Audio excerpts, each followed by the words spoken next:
இஸ்லாம் ஒரு அழகான மார்க்கம், கண்ணியமான மார்க்கம், எளிமையான மார்க்கம். நபி ஸல்லல்லாஹு அலைஹி வஸல்லம் அவர்கள் வழித்தோன்றல்கள் படி நாம் நடந்து கொள்ள வேண்டும்.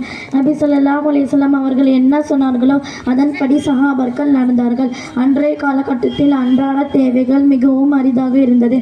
நாம் இப்பொழுது 3 நேரம் சாப்பிடுகிறோம். அன்றைய காலத்தில் 3 நாளைக்கு ஒரு முறைதான் சாப்பிட்டார்கள். கிழிந்த உடையைதான் அணிந்தார்கள்.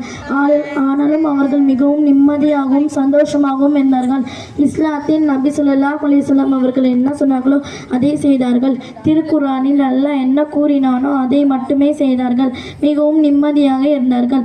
ஆனால் இன்றைய காலகட்டத்தில் அல்ஹம்துலில்லாஹ் நாம் நினைத்ததை சாப்பிடுகிறோம், நல்ல ஆடைகளை அணிகிறோம், வசதியான இருப்பிடம் இருக்கிறது. ஆனாலும் மக்கள் மனதில் நிம்மதி இல்லை.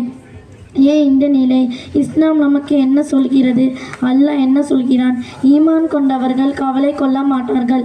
நாம் ஈமான் கொண்டவர்கள் தானே. நாம் தொழுகிறோம், நோன்பு வைக்கிறோம், ஜக்காத் கொடுக்கிறோம். ஆனாலும் ஏன் இந்த நிலைமை? பொறுமை இல்லை.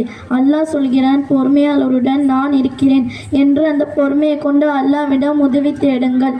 தொழுவதும், நோன்பு நோற்பதும், ஜக்காத் கொடுப்பதும், ஹஜ்ஜு செய்வதும் மட்டும் இஸ்லாம் இல்லை.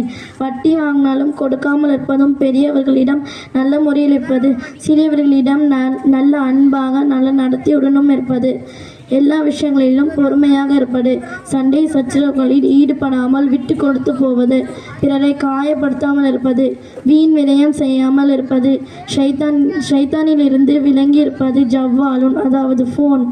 இப்படி எவ்வளவு அழகான முறையில் இஸ்லாம் நமக்கு வாழ சொல்லி தந்திருக்கிறது. இதை கடைபிடித்தாலே நாம் இம்மையிலும் மறுமையிலும் சொர்க்கம் கிடைக்கும். இது தெரியாமல் நாம் திருக்குர்ஆனை திறந்து பார்க்காமல் ஷைத்தானிடம் அதிகமாக இருந்தால் இஸ்லாம் நமக்கு எதை எப்படி கற்றுத்தரும்? நிம்மதி எங்கிருந்து வரும்? இன்ஷா அல்லாஹ் வல்ல இறைவன் எல்லா மக்களுக்கும் இஸ்லாம் என்ன அருமையான மார்க்கத்தை புரிய செய்து நம் மக்களாக வாழ செய்து சொர்க்கம் செல்ல கிருபை செய்வானாக. ஆமீன். அஸ்ஸலாமு அலைக்கும் வரஹ்மத்துல்லாஹி வபரகாத்துஹு.